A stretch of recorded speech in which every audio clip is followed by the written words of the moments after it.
Handa na po ba kayo? Amen! Bago po natin simulan ang lahat, tayo po ng lahat ay umupo at manalangin.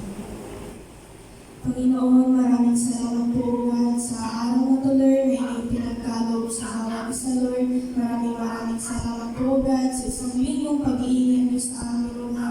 Maraming po, Lord, God, sa mga pag-provide mo, Lord, ng aming mga pangangailangan. Salamat po, Panginoon, sa kalakasan na inyong ibinigay sa amin, Lord.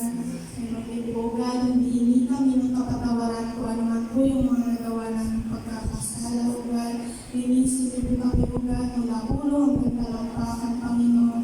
Sa oras po ito, Lord, tinatanggap namin ang inyong pagpapatawad sa bawat isa, Lord. Maraming po, O God, we pray, Lord, na i-open niyo po ang portal of heaven, Panginoon, na patuloy namin madama ang inyong presensya, Lord, na bumaba, Lord, ang mga holy angels, Lord, na sasamahan kami, Lord, sa pagpupuri sa iyo, Panginoon. Maraming po, O God, na mula kay taas-taasan hanggang kalilim-laliman ang lugar na ito, Panginoon. Palibutan mo, Lord, ang banal na dugo, God, na walang sino ang makakalapit o makakapanakit sa bawat isa, Lord. Ang bawat isa, O God, ay maging invisible, Lord, sa mga nagkaaway, Panginoon.